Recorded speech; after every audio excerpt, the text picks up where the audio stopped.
I'm going to welcome Tawanda Gudhlangah, who is the journalist and presenter for SFM Zimbabwe, who's going to moderate. If I could welcome the Minister of Higher Education and Scientific Research for Burundi, the Minister of State for Education, Culture and Higher Education for Somalia, the Deputy Minister of Education and Human Development for Mozambique, Charles Kwenin, who's the Regional Director for the International Organization for Migration, and also, Minister Paul Mavima, he is also now acting Acting Justice Minister. He's just has to deal with matter. So Dr. Utete-Masango, the Permanent Secretary, will sit in his place. And also Professor Hubert Giesen is the Country Director for UNESCO here in Zimbabwe. Good afternoon, ladies and gentlemen.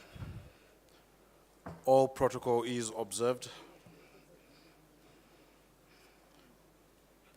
Now we're getting into our panel, and I just want to thank the organizers of this brilliant summit for also inviting members of the Fourth Estate. As you've heard, I'm a journalist, I'm a radio and TV personality, and I think I speak on behalf of the other guys when I stand here, when I say I feel honored to be part of this very important summit representing the media. After all, we are the voice of the voiceless and the eyes of the blind. So we really do appreciate your inclusion of members of the media. Now, I will start my first question to the Permanent Secretary, Dr. Utete-Masango. The report that we've just had shows that teacher migration can cause considerable problems for countries. Now, how has the ministry sought to recruit and retain highly skilled teaching staff in recent years? Thank you very much. I think to begin with, I just want to share with the delegates that we have a competence-based curriculum which really guides us. And that competence-based curriculum came into effect in terms of implementation as from 2017. And in line with that, because it is very broad, and also in terms of the aims of the curriculum, we have highlighted issues to do with diversity, which is what was being explained here. It also emphasizes on inclusivity, in that we don't actually exclude any learners for any reason whatsoever, whether it be poverty or it would be those that have migrated to Zimbabwe. So that comes as policy. And then in terms of the teachers themselves, because teachers also need to embrace diversity, to actually look at the learners with the one eye, if you are to put it that way, so that they don't try to stigmatize those that might be disadvantaged. So there is also the capacity development that is taking place, although we might not have really trained every teacher, but efforts are being made. So in terms of even not just the migrants, but we also look at those that are vulnerable in whatever form. And the ministry has tried by all means to make sure that they are catered for, whether it be because they need specialized materials, learning materials, that has also been taken into account. I will move on to the Honorable Minister for Education, Somalia. That's Honorable Abdulle. Can you share some evidence on the strategy adopted by your government to address the education needs of internally displaced people, as well as of young people repatriating to Somalia? Very much, Moderator. First of all, allow me to also thank the government of Zimbabwe for the warm welcome, as well as also Brain Africa for organizing a wonderful Africa Innovation Summit. If I come to question, also, I might not forget also to highlight the importance of the report. And in this case, UNESCO also have a very important role for the education, and we appreciate for that. When we talk about the issue of immigration and the issue of internally displaced persons, is an issue that equally important for our mainstream education. My government's vision is to fulfill the right of every Somali, including internally displaced people and the youth, to a quality education and build an adequate and well-educated, better skilled and competent workforce that will contribute to the economic and human development of our nation.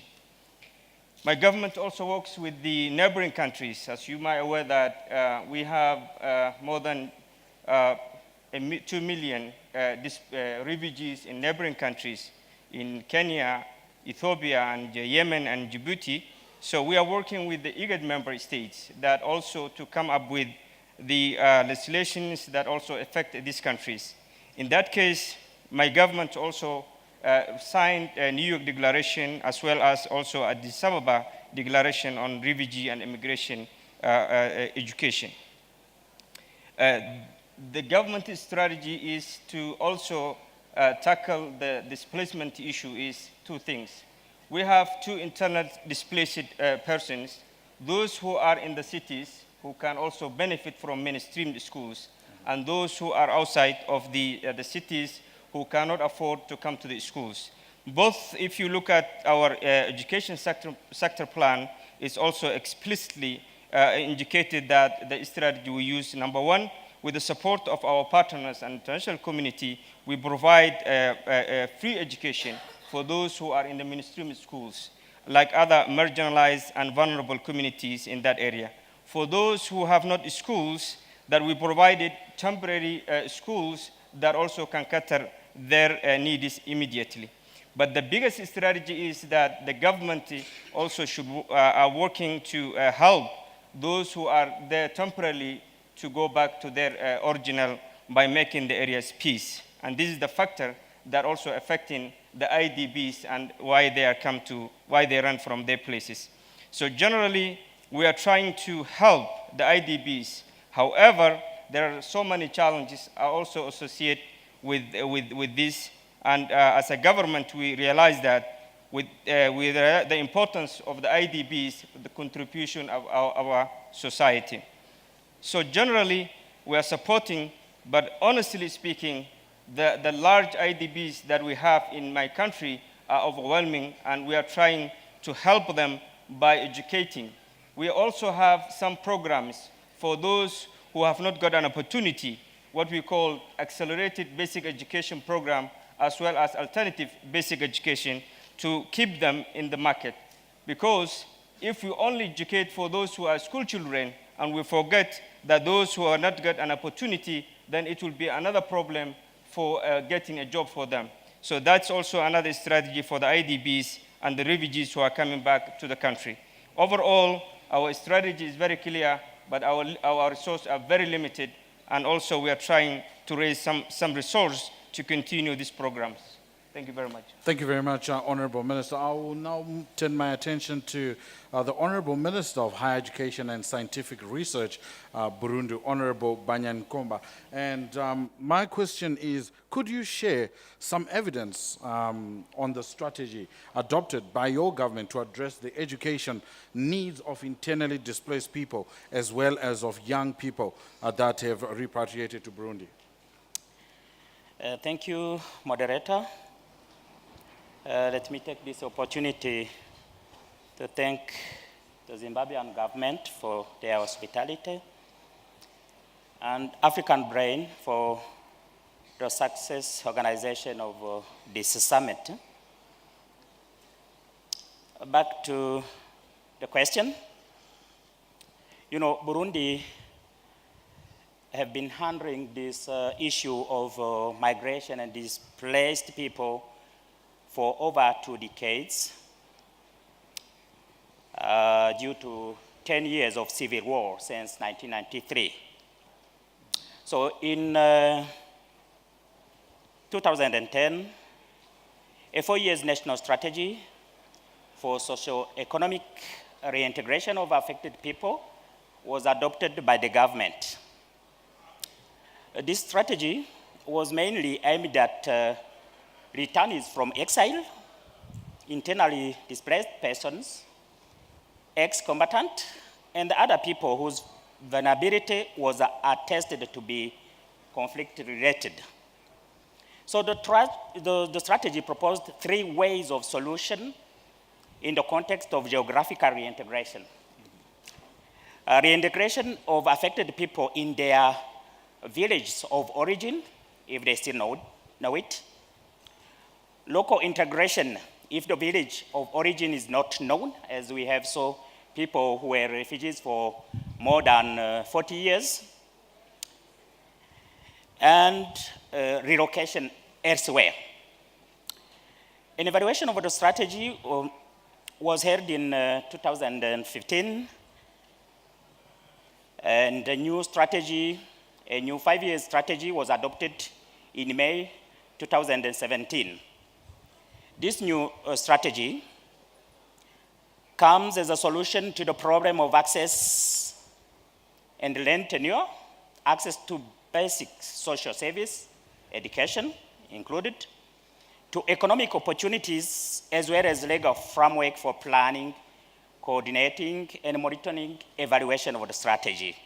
So the development of this strategy followed an inclusive process with the participation of all the stakeholders and development partners. And it is based on a sustainable solutions approach based on regional and international standards for protection of displaced persons and applicable to returnees from exile. It focuses on 2 main axes: improvement of civil rights and freedom, and improvement of the socioeconomic living conditions of the victims. The strategy deals mainly with aspects of the people affected by migration and displacement. And for this question, I will focus on those linked with the education needs of internally displaced people, as well of that of young people repatriating to Burundi. And the strategy main activity is to improve, as I said, access to basic education. Of course, we do not have isolated schools for affected people. And the strategy is aimed at affected families, and non-accompanied children will receive special care from local associations supported by government and or development partners. Okay. The strategy proposed to monitor the elimination of any form of administrative or legal barrier preventing the education of children repatriated or refugees.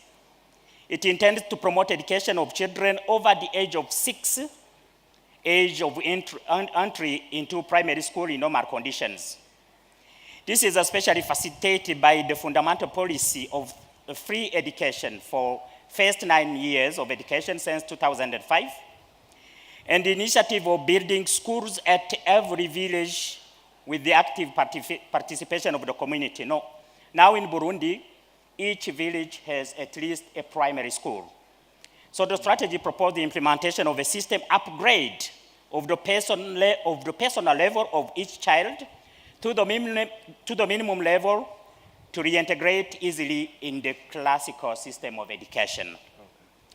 And particularly for higher education, we do request a national certificate to enter university. There is a number of people that have missed this opportunity to enter universities, and a revision of the legal framework is being considered to create institutional arrangement for the returnees to access universities. Long time before this new strategy to be adopted, Burundi has been sending national exam for students in refugee camps in Eastern Congo, in Western Tanzania, and in Nairobi covering schools set by the UNHCR. We do have a National Qualification Commission, which analyzes also the degrees of returnees from exile and set the equivalent in the Burundi qualification system to ease their integration at universities or even in the labor market. Honorable Minister, I will kindly have to... I'm about to conclude. Okay. So this strategy comes along with a new strategy of inclusive education, and its implementation is the only issue as it requires the intervention of many people and institutions, and also a budget that cannot be easily mobilized locally. And I thank you. Thank you very much, Honorable Minister. And I will turn my attention now to the Deputy Minister of Education and Human Development, Mozambique, Honorable Armindo Saul Atelela Ngunga. Now, Honorable Deputy Minister, informal settlements, which are populated by internal migrants, are a concern in many East African countries.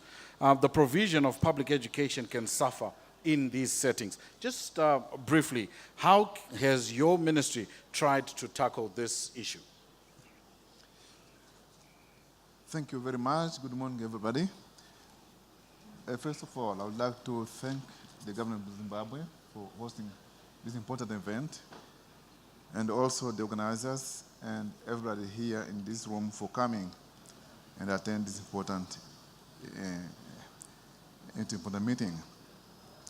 Actually, before I answer your question, two things. One thing I would like to say is that we in Mozambique are not dealing that much with the internal migrants. I mean, people who are moving from one place to another in the country, because usually it happens that when they move from the rural areas to the cities, they find their best schools, and they have no problem to integrate themselves there in the cities. What I can talk about maybe is the displaced people because of many factors. And before that, secondly, I would like to give you some background of my country, which is a country that faces a lot. Mozambique is a great country. However, it faces a lot of threats because of natural disasters due to various factors. One is that Mozambique is located at the mouth of 9 international rivers. It's a long country. From south to the north, it goes about, it's like more than 2,000 kilometers. So it's very long. And because of that, there are some regions which are very arid or semi-arid, especially in the south. And the country is also located in the intertropical convergence zone. There is a long coastal line of over 2,000 kilometers, and there are some active seismic zones. These factors expose the country to vulnerability of natural disasters, such as cyclones throughout the coast, floods in central and northern regions, drought in the south, and once in a while, some earthquakes. Such natural phenomena cause people displacement, which affects also the education sector.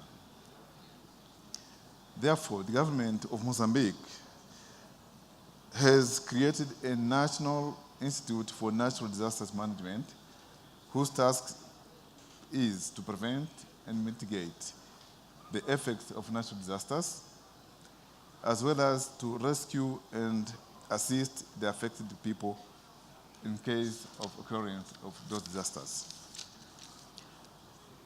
The Institute has a permanent emergency committee whose members come from different government sectors, and our ministry is part of that committee. Answering to your question, when a natural disaster occurs and students, teachers are displaced, our ministry takes some actions such as to move teachers and students from the temporary accommodation centers created by the institute to neighboring schools so that they can carry on with their work. We also distribute some tents to be used as temporary classrooms in those temporary accommodation centers. We also mobilize school councils to evaluate the situation and intervene in order to help us bringing back the teaching and learning environment. And also we undertake massive mobilization of the Mozambicans. We call apoio de Moçambicano para Moçambicano, which means support from Mozambican to Mozambicans, in order to assist the affected ones with goods. It can be food, clothes, and learning and teaching aids such as books, and pens and pencils, and so on and so forth. And also some building materials to repair some school facilities. We also apply for disaster emergency fund, which is set there by the government, through the National Institute for National Disaster Management, to rebuild the destroyed school facilities in order to quickly restore the conditions that allow us to provide education services. Thank you. Thank you very much, Honorable Deputy Minister. I'll now turn to the Regional Director for Southern Africa, IOM, Charles Allan Kwenin. On the eve of the signing of the Global Compact on Safe, Orderly and Regular Migration, what message do you have for the governments represented in the room today, especially with respect to its education committees?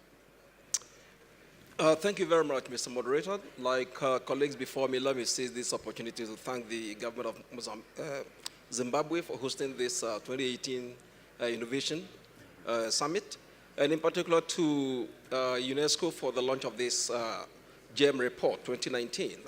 And I think it's very opportune and very timely that this report is being launched at this time, given that within the next 2 weeks in Marrakesh, Morocco, on the 10th and 11th of December, our governments will be adopting the Global Compact for Safe, Orderly, and Regular Migration, which they committed to.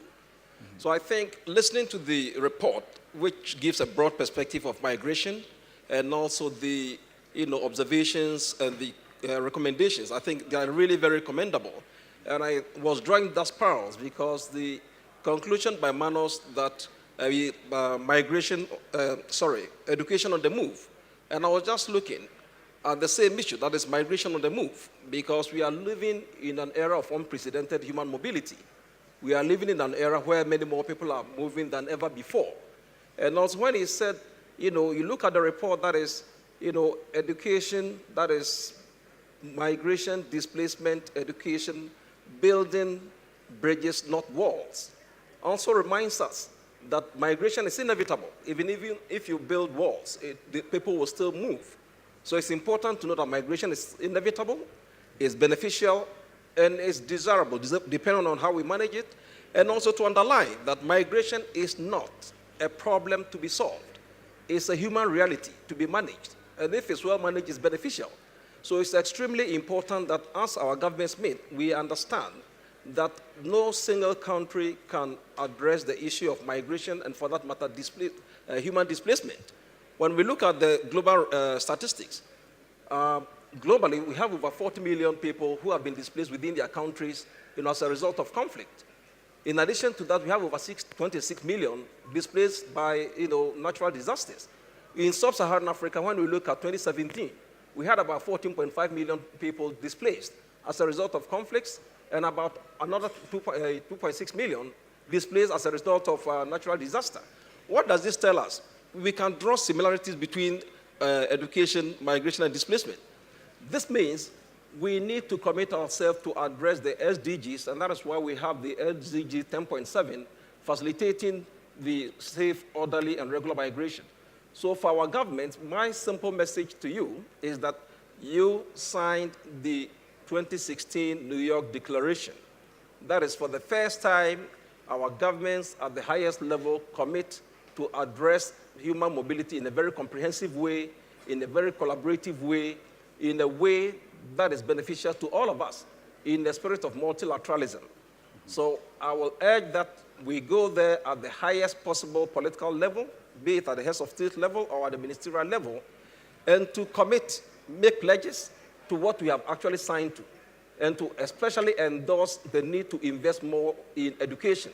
Because if we really want to address our socioeconomic needs, education is inevitable, and indeed we have to invest in it. Thank you. Thank you very much. And finally, Hubert Hazen, Director, UNESCO Regional Office for Southern Africa. How is UNESCO providing technical and external support, expert support rather, to governments across the region to uphold the right to education for people on the move? Yeah, thank you, Moderator. Let me first of all express my appreciation for this audience, this dedicated audience. I realize we're eating into your lunchtime. We're violating your basic human right of access to food, but you're still here. During I the really 16 appreciate days of that. activism. Hang on. So thank you very much. Let me first start by saying and recognizing that the term migration is a very broad term. There is one definition that says human migration is the movement by people from one place to another with the intentions of settling permanently or temporarily in a new location. By that definition, I'm a migrant. So we have to recognize that there are different terminologies, that there are different categories, migrants, refugees, asylum seekers, economic migrants, different groups, probably different needs, but also common approaches. But one thing must be clear. Whatever category of migrant, by migrating, these people have not given up their right of access to education. And I wish to share with you a quote from Antonio Guterres, the UN Secretary General. He says, "Education is a human right and a transformational force for poverty eradication, sustainability, and peace. People on the move, whether for work or education, and whether voluntarily or forced, do not leave their right to education behind." I think that is fundamental to the discussions that we are having in this panel and in this session. Now, coming to the work that UNESCO does, let me first of all recognize that when we see massive, instantaneous moves of people, be it due to conflict, be it due to natural disaster, these present some of the most challenging situations, including in addressing the education rights and needs of these people. And in these situations, the UN works together. It is not just UNESCO. There is a lot of work being done by different agencies of the UN, be it IOM, UNHCR, UNICEF, ILO, UNESCO. We work together. There is, of course, a division of labor between these agencies. Now, UNESCO's approach in that is really to support governments and to support education systems in the country. I would like to maybe create a picture in a historic perspective. If we had large flows of refugees due to conflict or natural disasters, the old school approach was refugee camps, set up tents that can service schools and have some kind of a service in education for the refugees. The new school is to try and integrate migrants into national education systems. And that, of course, easier said than done. And this presents challenges to all these ministers present here and to the education systems in countries. UNESCO today has about 19 programs supporting 19 countries in challenges on migration and education. And in all these 19 cases, we are directly working with government to support this integration of migrants into national education systems. I think that is the new approach.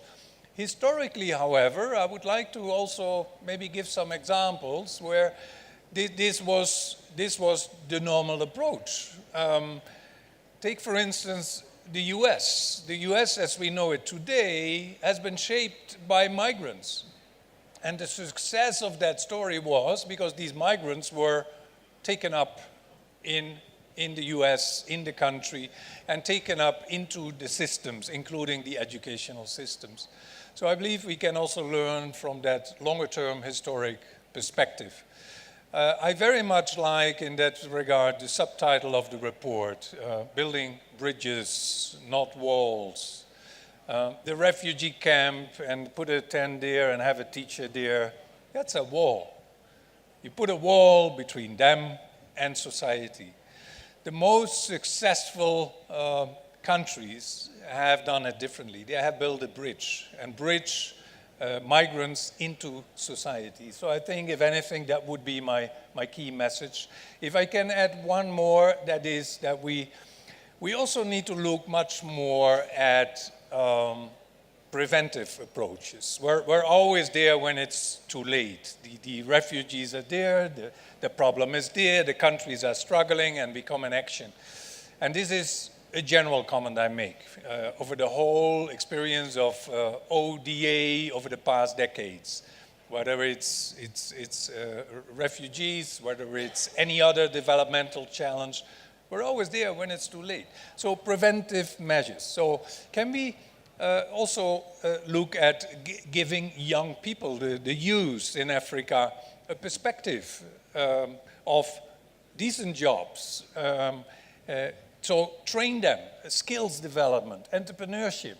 Can we also look at programs that UNESCO also rolls out globally on global citizenship education, the right norms and values, education for sustainable development?